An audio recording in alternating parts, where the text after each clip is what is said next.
6वीचा आपलं विज्ञानचा कोणता चॅप्टर चालू आहे? Living world. आणि कितव्या पेजवर आहे सध्या आपण? पेज नंबर 30 आणि 3.1 आपला टॉपिक चालू आहे. माझ्या मागे मागे वाचतो. 3.1 काय? Level of organization. मराठीमध्ये त्याला काय म्हणतात? संघटनाची पातळी. आता मी थोडंसं सांगतो, आधी ऐका. कसं आहे माहिती का? सजीव सगळे कशापासून बनलेले असतात? पेशीपासून. सजीव सगळे कशापासून बनलेले असतात? तर पेशा, आता काही सजीव एकाच पेशीपासून बनलेले असते. पूर्ण सजीवामध्ये किती पेशी असते? एकच. त्यांना एक पेशीय सजीव म्हणतात. काय म्हणतात त्यांना? काही सजीवांमध्ये एकापेक्षा जास्त पेशी असतात. 2, 3, 4, 5. त्यांना बहुपेशीय सजीव म्हणतात. काय म्हणतात त्यांना? मग आता बघा, पेशा जेव्हा खूप तयार होतात शरीरामध्ये, पेशीला पेशी चिटकून काय तयार होतात? त्यांना ऊती म्हणतात. काय म्हणतात त्यांना? आणि खूप ऊती मिळून काय तयार होतात? अवयव. काय तयार होतात तुमचे? अवयव. जसं तुमचं जठर, आतडे, मेंदू, हृदय, हे असे अवयव तयार होतात. खूप अवयव मिळून काय तयार होतात? अवयव संस्था. काय तयार होतात? अवयव. जशी पचन संस्था. पचन संस्था आहे, तिचं काम काय असते? पचन करणे. आता पचन संस्थेमध्ये कोण कोण असते? तोंड, दात, जीभ. हे इथला एक पाईप असते, त्याला काय म्हणतात? ग्रसनी. काय म्हणतात त्याला? ग्रसनी. इथं एक थैली असते, त्याला काय म्हणतात? जठर. त्याच्यानंतर लहान आतडे, मोठे आतडे. हे सगळ्याचे मी कशाचे नावं सांगायलो? हे अवयवांचे. हे सगळे अवयव मिळून काय बनते? अवयव मिळून काय बनत असते? अवयव संस्था. आणि अशा खूप अवयव संस्था मिळून काय बनते? सजीव बनते. काय बनते? सजीव. म्हणजे तुम्ही. जसं तुमच्या शरीरात एक पचन संस्था असते, एक उत्सर्जन संस्था असते, एक श्वसन संस्था असते. श्वसन संस्था कशासाठी असते? श्वास घ्यायसाठी. श्वसन संस्थेमध्ये कोण कोण येते? नाक. त्याच्यानंतर एक श्वास नलिका असते. त्याच्यानंतर मग छातीमध्ये जी जाते हवा, छातीमध्ये कुठं जाते हवा? फुफ्सामध्ये जाते. कुठं मध्ये जाते? फुफ्सा. हे एवढे अवयव सगळे कशामध्ये असतात? श्वसन संस्था, पचन संस्था, रक्ताभिसरण संस्था असते. कालच बघितलं. रक्ताभिसरण संस्थेमध्ये कोण असते? हृदय असते. आणि हृदय काय करते? रक्त पंप करते सगळ्या शरीरामध्ये. मी काल सांगितलं होतं, कोणाला आठवते का बघून? तुमच्या शरीरामध्ये रक्त वाहते, त्या पाईपला काय म्हणतात? कोणते पाईप म्हणतात? हा, अथर्व. रक्तवाहिन्या म्हणतात. इंग्लिशमध्ये त्यांना काय म्हणतात? कोण सांगते? असा अभ्यास पाहिजे. शाबाश. चला, मी सगळं जे सांगतो ते ऐकत जा. सायन्सचं ते तुम्हाला सगळं कुठं कामाला येते, मी जे सांगतो सगळं कुठं कामाला येते, ते सगळं 11वी 12वीला कामाला येते. बघा, माझ्या मागे मागे वाचा. मेनी इंडिव्हिज्युअल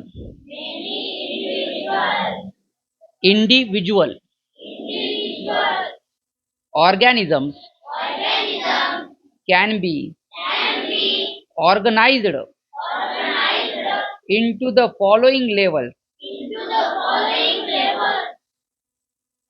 अनेक स्वतंत्र सजीवांना पुढील संघटनांच्या पातळ्यांमध्ये मांडता येते. कोण वाचते English?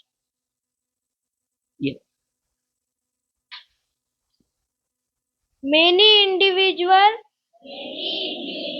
organisms can be organized into the following levels. मराठीत कोण वाचते आता? श्रीतेजना इंग्लिश वाचते. हे बेटा समोर.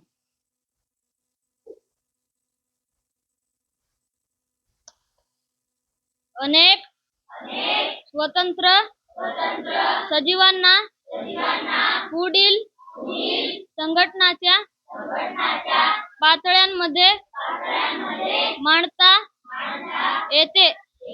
बघा आता कोणती पातळी आहे? सगळ्यात पहिल्या पातळीला काय म्हणतात? यांना तर सेल्स म्हणतात. काय म्हणतात त्यांना? The tiny beginnings. बिगिनिंग्स म्हणजे सुरुवातीला. पृथ्वीवर सुरुवातीला जेव्हा सजीव बनले खूप वर्ष आधी, तर असे मोठे मोठे प्राणी नव्हते. सगळे एकाएक. आणि ते जे एक पेशीय प्राणी असते ते तुम्हाला डोळ्याने दिसत नाहीत. तुमच्या हातावरही आता हजारो एकपेशीय प्राणी असतात, पण ते तुम्हाला दिसायलेत का? नाही. ते कशामध्ये दिसतात? फक्त मायक्रोस्कोप खाली दिसतात. तर हे सगळे सजीव कशापासून बनलेले असतात? एका पेशीपासूनच बनलेले असतात आणि डोळ्यांना दिसत नाहीत. तर पृथ्वीवर पहिल्यांदा सगळे सजीव कसे होते? एका पेशीपासूनच बनलेले होते. म्हणून बिगिनिंग म्हणाले. बिगिनिंग म्हणजे काय? सुरुवात. आणि सुरुवात कशी झाली? छोटी झाली. टायनी म्हणजे कशी असते? छोटी. आता वाचा माझ्या मागे. Basic unit of structure and function of all living thing. Cell जे आहे ते बेसिक स्ट्रक्चर आहे, म्हणजे सगळे सजीव, जसं सगळे घरं कशापासून बनलेले असतात? विटायपासून. तसे सगळे सजीव कशापासून बनलेले असते? तर सेलपासून. तुम्ही सजीव आहे? हो. मग तुमच्यामध्ये सेल असतात का? हो. झाडं सजीव आहेत? झाडामध्ये सेल असतात. मुंग्या सजीव आहेत? मुंग्यामध्ये सेल असतात. हत्ती सजीव आहे? हत्तीमध्ये पण सेल असतात. तुम्ही एकदम बारीक झूम करून बघितलं तर सगळे सजीव कशापासून बनलेले असतात? सेल्स पासून. मुंगी सेलपासून. ती फरशी सेलपासून बनलेली असते का? सांगा. हातवर करा. हातवर करून उत्तर देत जा. विटा सेलपासून बनलेल्या असतात का घरातल्या? नाही. आणि डायनासोर सेलपासून बनलेले होते का? कारण ते सजीव होते. आता मराठी वाचतो. द टायनी बिगिनिंगला काय म्हटले? लहान सुरुवात. लहान सुरुवात. पेशी पहिला पॉइंट. पेशी पहिला पॉइंट. सर्व सजीवांच्या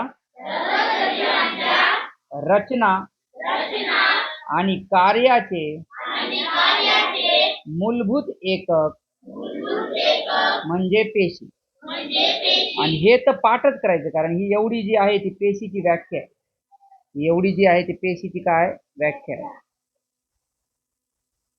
एवढं पाठ करायचं. पेशीची व्याख्या काय? सर्व सजीवांच्या रचना आणि कार्याचे मूलभूत एकक म्हणजे काय असते? पेशी.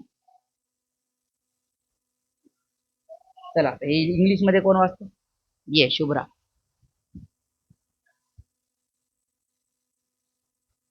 The tiny beginnings,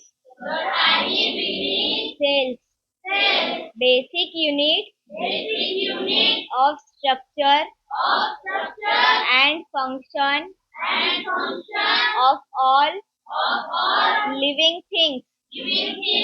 चला आता मराठीत कोण वाचते? मुकुंद.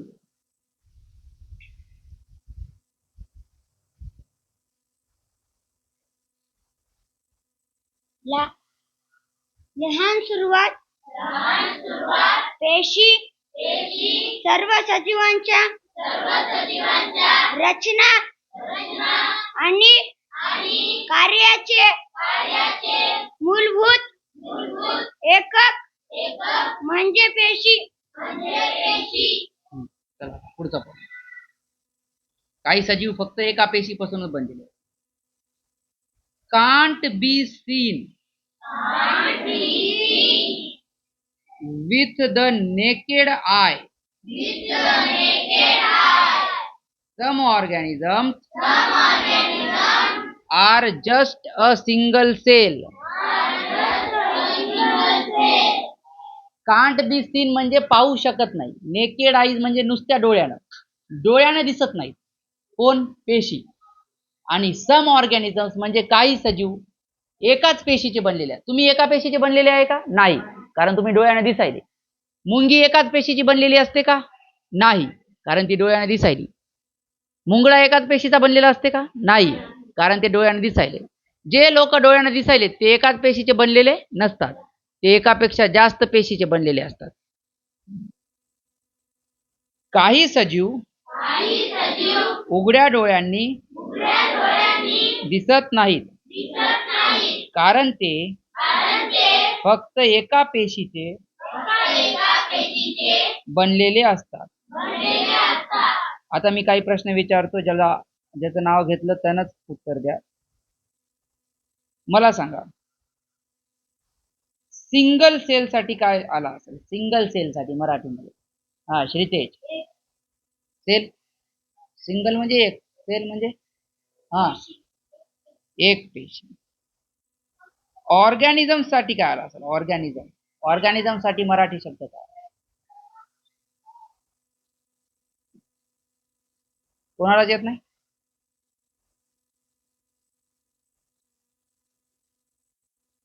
ऑर्गॅनिझम्सला सजीव म्हणतात. काय म्हणतात? सजीव.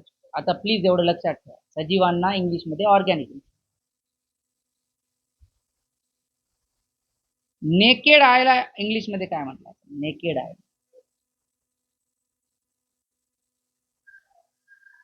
हा गौरव.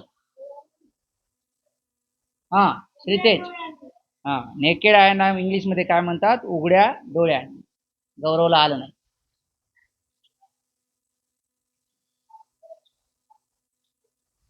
नेकेड म्हणजे उघड्या डोळ्या. नेकेड म्हणजे उघडा असते, म्हणजे त्याच्या पुढे काही मायक्रोस्कोप वगैरे घेतले नाही तर त्याला काय म्हणतात? नेकेड आहे. चला आता पुढचा point. Different types of cells have different job. आता सगळ्या पेशा तुमच्या शरीरातल्या आहेत त्या सेम टू सेम नसतात, त्या वेगवेगळ्या असतात. जसं तुमची मी सांगतो एक चेतापेशी नावाची शरीरात पेशी असते. कोणती? चेतापेशी. ती अशी दिसते दिसायला, अशी दिसते दिसायला. चेतापेशी दिसायला अशी दिसते. आणि तुमची शरीरामध्ये रक्तामध्ये एक पेशी असते तिला आरबीसी म्हणतात. तिला काय म्हणतात? ते दिसायला अशी दिसते, अशी. तुमच्या शरीरात वेगवेगळ्या आकाराच्या वेगवेगळ्या प्रकाराच्या पेशा असतात. मी सांगतो तुमच्या शरीरातच बघा, तुमच्या रक्तात एक पेशा असतात त्यांना काय म्हणतात? आरबीसी, लाल रक्तपेशा. त्यामुळे रक्त तुमचं कसं दिसते? लाल. तुमच्या शरीरात एक पेशा असतात रक्तामध्ये त्यांना काय म्हणतात? डब्ल्यूबीसी, पांढऱ्या पेशा कमी पडल्या कमी पडल्या. ऐकलं की नाही तुम्ही? कधी म्हणतात? कधी ऐकलं का कोणाचं पांढऱ्या पेशा जास्त झाल्या किंवा कमी पडल्या? तर त्या पांढऱ्या पेशा म्हणजे कोणत्या असतात? रक्तातल्या डब्ल्यूबीसी. हे लक्षात ठेवा, शरीरामध्ये वेगवेगळ्या प्रकारच्या पेशा असतात आणि त्यांच्या वेगवेगळे प्रकारवर त्यांचे वेगवेगळे कामं असतात. हाडाच्या पेशाचे वेगळे कामं, चेतापेशींचे वेगळे कामं, रक्तातल्या पेशाचे वेगळे कामं. वेगवेगळ्या प्रकारच्या पेशी वेगवेगळी कार्य करतात. जॉब्स म्हणजे कार्य, डिफरंट म्हणजे वेगवेगळ्या, सेल म्हणजे पेशा. चला आता मी विचारतो, मला सांगा जॉब साठी मराठी कोणता शब्द आहे? मराठी. हा डिफरंट साठी मराठी शब्द कोणता आहे? अंजली. सेल साठी मराठी शब्द कोणता आहे? शालिनी. पेशी.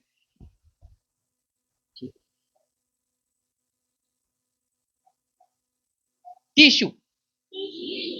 याला मराठीमध्ये काय म्हणतात? उती म्हणतात. काय म्हणतात याला? उतक नाही, उती म्हणायचं. काय म्हणायचं? उती.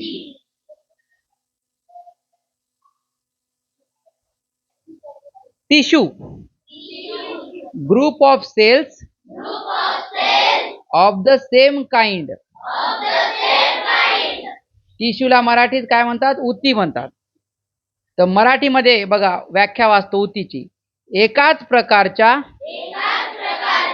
पेशींचा समूह म्हणजे उती. मग आता मी काही प्रश्न विचारतो, त्याचे उत्तर द्या. उतीला इंग्लिशमध्ये काय म्हणतात?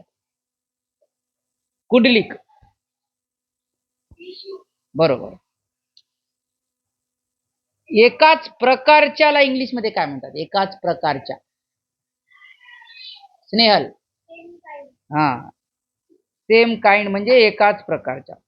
काइंड म्हणजे प्रकार. पुढचा पॉइंट.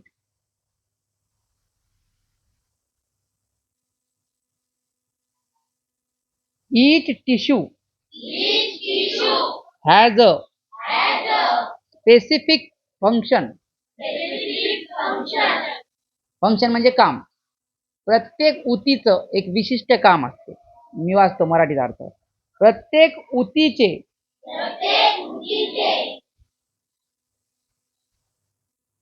एक विशिष्ट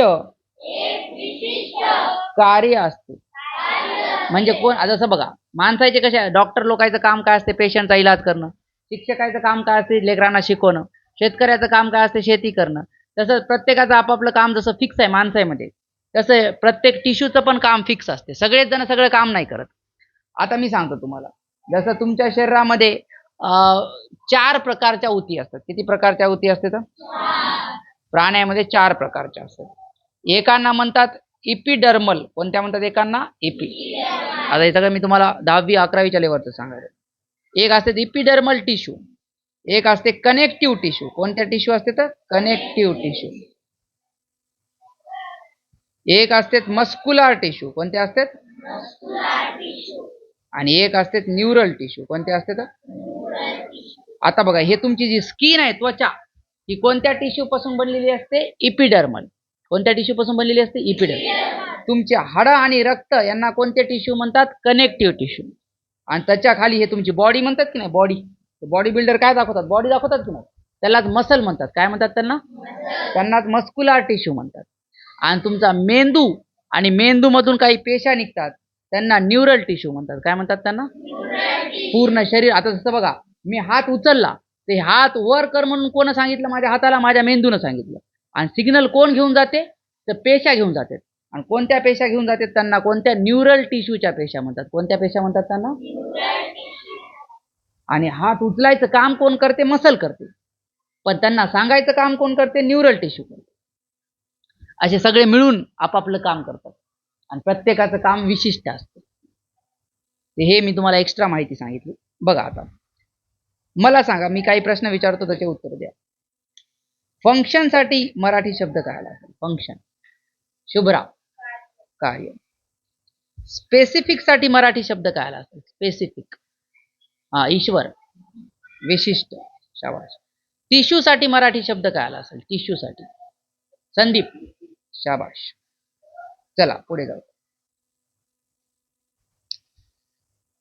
ऑर्गन शिकायचं. आता काय शिकायचे? मी तुम्हाला आधीच वर पहिल्यांदा सांगितलं होतं, तुम्हाला आठवते का? की पेशापासून काय बनतात? ऊती. ऊतीपासून काय बनतात? ऑर्गन म्हणजे अवयव. आणि अवयवापासून काय बनतात? अवयव संस्था. एकदा परत मी सांगून ठेवतो इथे तुम्हाला, परत एकदा बघा. सगळ्यात छोटे कोण असतात? सेल. सेलला मराठीत काय म्हणतात सांगा? कोण सांगते? मुकुंद. शाबास. सेल पासून काय बनतात? टिश्यू. टिश्यूला मराठीमध्ये काय म्हणतात सांगा? कोण सांगते? अंजली. शाबास. ऊतीपासून काय बनतात? ऑर्गन. ऑर्गनला मराठीत काय म्हणते? कोण सांगते? अरविंद. शाबास. ऑर्गन पासून बनतात ऑर्गन सिस्टीम. काय बनतात? Organ system. ऑर्गन सिस्टीमला मराठीत काय म्हणतात सांगा? शाबास. अवयव संस्था. आणि अवयव संस्था मिळू काय बनते? सगळा सजीव बनते. आणि सजीवाला इंग्लिश मध्ये काय म्हणतात सांगा? आता सांगितलं नाही, अजून दुसरा एक शब्द होता. दुसरा शब्द काय होता? ऑर्गॅन. पूर्ण जर तुम्ही लिव्हिंग ऑर्गॅनिझम म्हणू शकता. Living organism. ऑर्गॅनिझम. नुसतं ऑर्गॅनिझम म्हणू शकता किंवा लिव्हिंग ऑर्गॅनिझम म्हणू शकता. बघा, असा चढता क्रम. जसं मला सांगा, हे जे इंग्लिश मध्ये ए पासून झेड पर्यंत असते, ABCD, यांना काय म्हणतात सांगा बरं? कोणाला येते? यांना काय म्हणतात? अल्फाबेट. तुम्हाला मग शिकवतो आता. अल्फाबेट. आता अल्फाबेट, आता बघा, हे माझं नाव आहे ए. हे एक अल्फाबेट आहे ए. त्याच्यानंतर दुसरा अल्फाबेट कोणता आहे? के. तिसरा अल्फाबेट कोणता आहे? ए. चौथा अल्फाबेट कोणता आहे? पाचवा अल्फाबेट कोणता आहे? हे सगळे 5 अल्फाबेट मिळून जे बनलं त्याला काय म्हणतात इंग्लिशमध्ये? जे बनलं त्याला काय म्हणतात? नाही, त्याला काय म्हणतात? वर्ड म्हणतात. काय म्हणतात? वर्ड. म्हणजे शब्द बनले. अल्फाबेट मिळू काय बनते? वर्ड बनते. आता मी असे खूप वर्ड लावले तर काय बनते? असं इथून इथपर्यंत वर्ड लावले तर काय बनते? वर्ड मिळू काय बनते सांगा? शाबाश, हुशार आहे. सेंटेन्स बनते. काय बनते? सेंटेन्स. सेंटेन्स मिळू काय बनते? असं आपण शिकतो एवढा. सेंटेन्स मिळू ईश्वर. पॅसेज किंवा पॅराग्राफ. शाबाश. पॅराग्राफ म्हणून आपण. पॅराग्राफ बनते. आणि खूप पॅराग्राफ मिळू काय बनते? अजून चॅप्टर बनते. चॅप्टर बनते की नाही पुस्तकातले? तर बघा, आणि चॅप्टर मिळू काय बनते? पुस्तक बनते. ते लिहून टाकू. चॅप्टर मिळू काय बनते? बुक बनते. तर इथं पण असंच आहे. तर बघा आता मी तुम्हाला काही विचारतो. सेल मिळू मिळू काय बनते? सेल मिळू मिळू हा टिश्यू. टिश्यू एकत्र येऊ येऊ काय तयार करतात? स्वराज. ऑर्गन एकत्र येऊ येऊ काय तयार करतात? अरविंद. ऑर्गन सिस्टीम एकत्र येऊन काय तयार होते? रणवीर. ठीक आहे. आता मला सांगा, नाही आता माझ्या मागे वाचा. आपल्याला ऑर्गन शिकायचं. काय शिकायचं आता? ऑर्गन. हे सगळं मी मिटून टाकायलो. तुम्ही घरी गेल्यावर लिहून घ्या काय वहीवर, म्हणजे तुम्हाला लक्षात राहते. हे राहू देतो. ऑर्गन वाचायलो. ऐका. स्ट्रक्चर कंपोज्ड ऑफ वन और मोर टाइप्स ऑफ टिश्यूज. एका किंवा एकापेक्षा जास्त प्रकारचे टिश्यू मिळून काय बनते? अवयव. बघा मराठीत वाचतो. अवयवाची व्याख्या: एक किंवा अधिक प्रकारच्या, हे ऊतकांपासून लिहू नका, ऊतींपासून बनलेली रचना म्हणजे अवयव. इथं ऊतींपासून लिहा. कशापासून लिहा? ऊतीपासून. आता हे तुम्हाला एक व्याख्या झाली पेशीची, एक व्याख्या झाली ऊतीची. आता ही तिसरी व्याख्या कशाची झाली? अवयवाची. तिन्ही व्याख्या पाठ करायच्या उद्या येताना. आता मी एकदा परत विचारतो, काही प्रश्न विचारतो. अवयवाला इंग्लिश मध्ये काय म्हणतात? हा राजश्री. ऑर्गन. ठीक आहे. The tissues of an organ work together to perform a specific function. मराठीमध्ये बघा. एखाद्या अवयवातील ऊती एकत्रितपणे विशिष्ट कार्य करतात. तर अवयव एकापेक्षा जास्त ऊतींपासून बनलेला असते. सगळेजण मिळून ऊती एखादं विशिष्ट कार्य करतात. सेम प्रत्येकाचं आपापलं काम फिक्स असते. मसलचं काम वेगळं, हाताचं काम वेगळं, पायाचं काम वेगळं, जठराचं काम वेगळं. मला सांगा, आता मी काही विचारतो तुम्हाला. स्पेसिफिक फंक्शन साठी मराठीत काय आलंय? स्पेसिफिक फंक्शन साठी श्रुतिका. विशिष्ट कार्य. वर्क टुगेदर साठी काय आले मराठीमध्ये? वर्क टुगेदर साठी एकत्रितपणे. ऑर्गन साठी मराठीत काय आले? ऑर्गन. अवयव. अवयव. आणि टिश्यू साठी काय आले? टिश्यू साठी समर्थ. चला पुढचा point. Human organ include the brain, stomach, kidney and liver. तर माणसाच्या शरीरातले काही अवयवांची नावं सांगितली. वाचतो मराठीमध्ये. मानवी अवयवांमध्ये मेंदू, जठर, मूत्रपिंड आणि यकृत यांचा समावेश होतो. आता मी काही तुम्हाला शब्दाचे अर्थ विचारतो. मला सांगा, ब्रेनला मराठीत काय म्हणतात? अंजली. मेंदू. स्टमकला मराठीमध्ये काय म्हणतात? वेदिका. जठर. शाबास. मला सांगा, किडनीला मराठीमध्ये काय म्हणतात? शुभ्रा. मूत्रपिंड. आणि मला सांगा, लिव्हरला मराठीमध्ये काय म्हणतात? यकृत. हे नाव लक्षात ठेवायचे. हे काही अवयवांचे उदाहरण दिलेत तुम्हाला. एवढेच असतात का? नाही, याच्याहून जास्त असतात. हे काही उदाहरणं सांगितलेत माणसामध्ये. आता पुढचे बघू झाडामधले अवयव कसे असतात. झाडाचे अवयव पाहू. Plant organs include roots, stems and leaves. वनस्पतींच्या अवयवांमध्ये मुळे, खोड आणि पाने यांचा समावेश होतो. चला मला सांगा, मी विचारतो त्याचे नाव सांगा. पानायला इंग्लिश मध्ये काय म्हणतात? मुकुंद. मुळायला इंग्लिश मध्ये काय म्हणतात? अरविंद. खोडाला इंग्लिश मध्ये काय म्हणतात? अंजली. चला. Each organ has a unique job. बरं, जॉबलाच म्हणजे कामालाच इंग्लिश सायंटिफिक शब्द फंक्शन असते. काय असते? जॉबच्या ऐवजी फंक्शन म्हणायचं. प्रत्येक अवयवाचे एक वेगळे आणि विशिष्ट कार्य असते. युनिक जॉब म्हणजे विशिष्ट कार्य, युनिक फंक्शन म्हणजे विशिष्ट कार्य.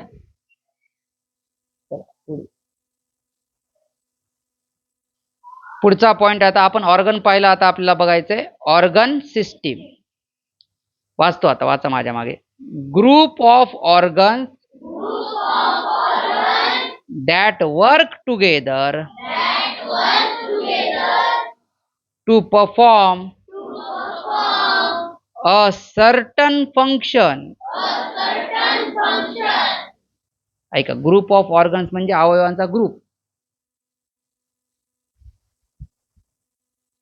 ग्रुप ऑफ ऑर्गन्स म्हणजे अवयवांचा ग्रुप, म्हणजे 2, 3, 4, 5 अवयव मिळून दॅट वर्क टुगेदर एकत्र काम करायचे to perform a certain function, एक विशिष्ट काम करायचे, त्यांनाच आपण अवयव संस्था म्हणतो.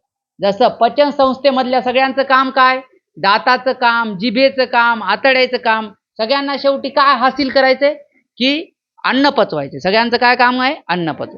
श्वसन संस्थेमध्ये सगळ्यांचं काम काय? की ऑक्सिजन शरीरामध्ये घ्यायचं आणि कार्बन डायऑक्साईड शरीराच्या बाहेर टाकायचं. असं प्रत्येकाचं काम फिक्स आहे. आपल्या सगळ्याचं काम काय? माझं काम, तुमचं काम की काय? तुम्हाला हुशार बनवायचं, तुम्हाला डॉक्टर बनवायचं. आपलं एक फंक्शन फिक्स आहे, तर त्यांनाच अवयव संस्था म्हणतात. अवयव संस्था विशिष्ट कार्य करण्यासाठी एकत्र काम करणाऱ्या अवयवांच्या समूहाला अवयव संस्था म्हणतात. मी काही विचारतो, मला हात वर करून सांगा. मी नाव घेतल्यावरच सांगा. ऑर्गन सिस्टीमला मराठीमध्ये काय म्हणतात? मला सांगा. विशिष्ट कार्यासाठी इंग्लिश मध्ये कोणता शब्द आलाय? विशिष्ट कार्य.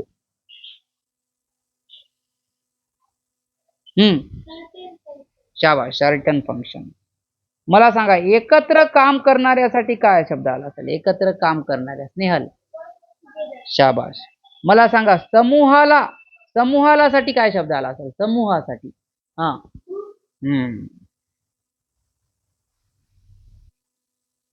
पुढचं बघा.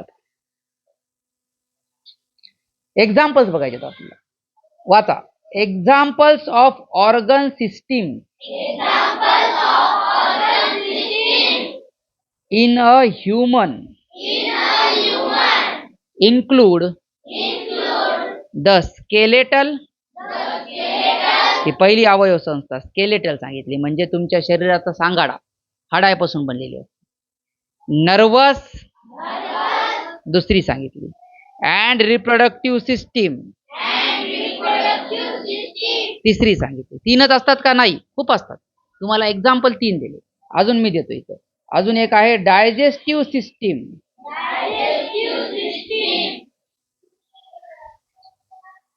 अजून एक देतो. जसं रक्ताभिसरण संस्थेला, रक्तावाल्या हृदयाच्या संस्थेला सर्क्युलेटरी म्हणतात. काय म्हणतात? Circulatory system.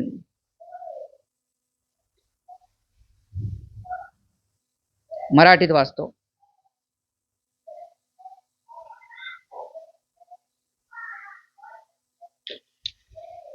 मानवातील अवयव संस्थांच्या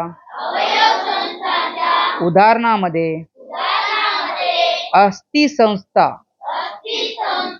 मज्जा संस्था आणि प्रजनन संस्था यांचा समावेश होतो. आणि अजून मी 2 दिलता. डायजेस्टिव्ह सिस्टीमला मराठीत काय म्हणतात? पचन संस्था.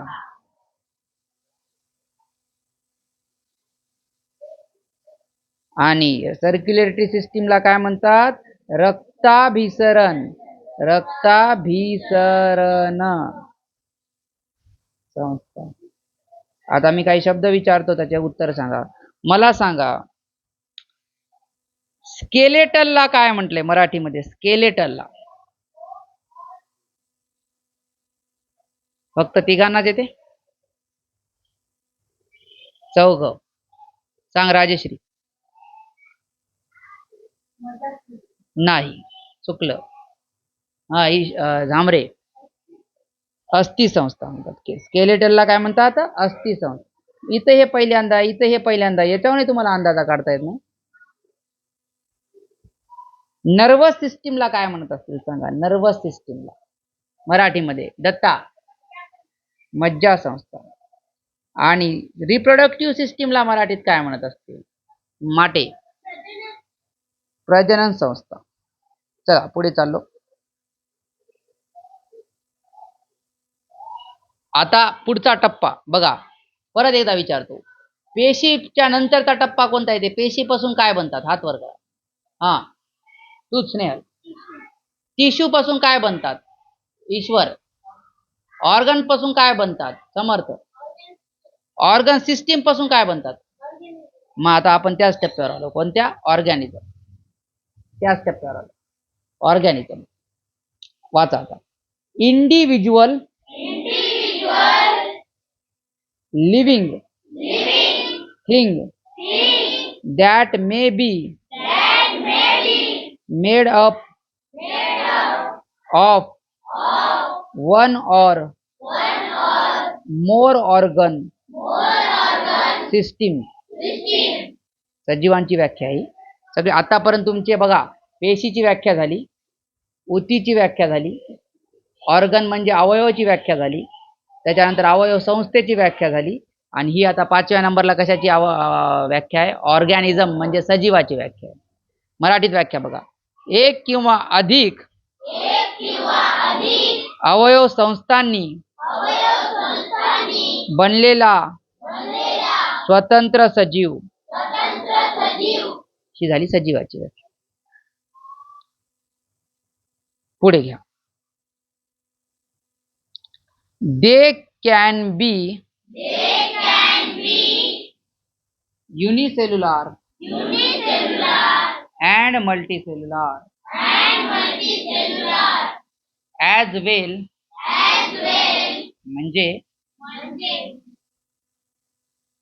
म्हणजे जे ऑर्गॅनिझम्स आहेत त्यांचे 2 प्रकार असू शकतात. ऑर्गॅनिझमचे किती प्रकार असू शकतात? 2. एक तर एकाच पेशीपासून बनले त्यांना युनिसेल्युलर म्हणतात. एक म्हणजे युनि, सेल्युलर म्हणजे पेशी. एकाच पेशीपासून बनलेल्यांना काय म्हणतात? मग कोण सांगते? एकाच पेशीपासून. गौरव. हा, काय म्हणतात? युनिसेल्युलर.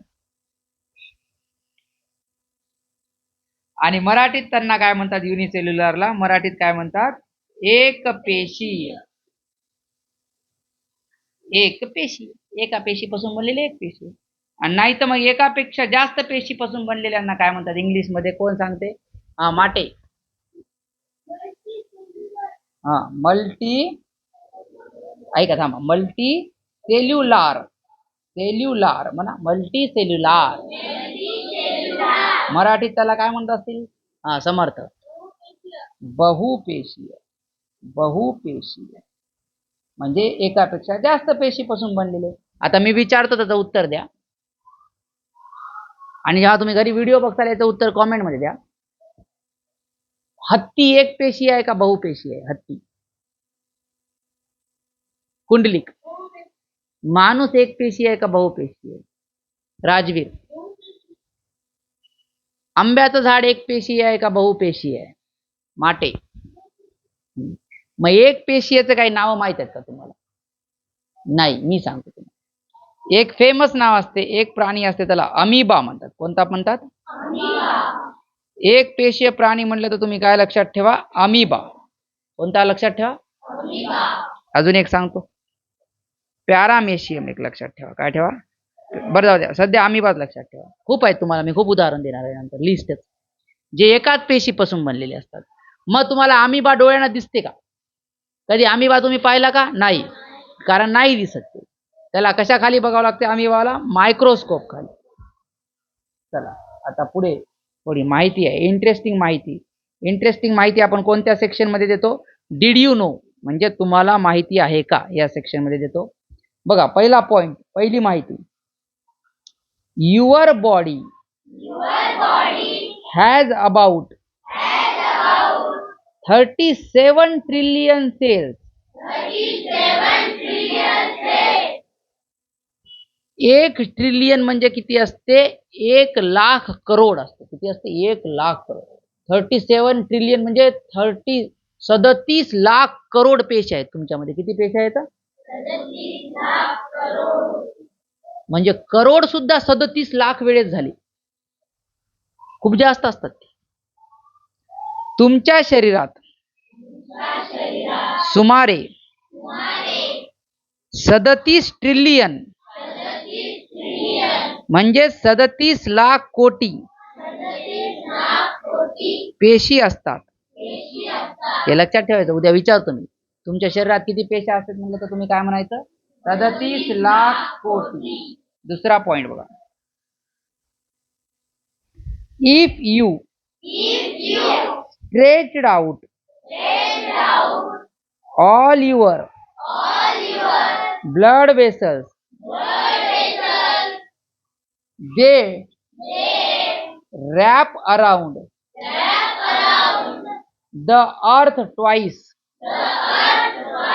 तुमच्या एकाच्या शरीरामध्ये एवढ्या रक्तवाहिन्या असतात. बघा, ब्लड वेसल्स म्हणजे रक्तवाहिन्या. तुमच्या शरीरातल्या जर सगळ्या मी रक्तवाहिन्या काढल्या आणि अशा गुंडाळल्या, पृथ्वीला 2दा गुंडाळल्या जातात एकाच्या शरीरात. आता बघा, पृथ्वी केवढी मोठी आहे, त्याला 2दा गुंडाळल्या जातात. एवढ्या तुमच्या एकट्याच्या शरीरात रक्तवाहिनी आहेत. सगळ्या माणसाच्या मिळून नाही, तुमच्या फक्त एकट्याच्या. वाचा, तुमच्या शरीरातील सर्व रक्तवाहिन्या सरळ पसरवल्यास त्या पृथ्वीभोवती 2 वेळा गुंडाळल्या जातील.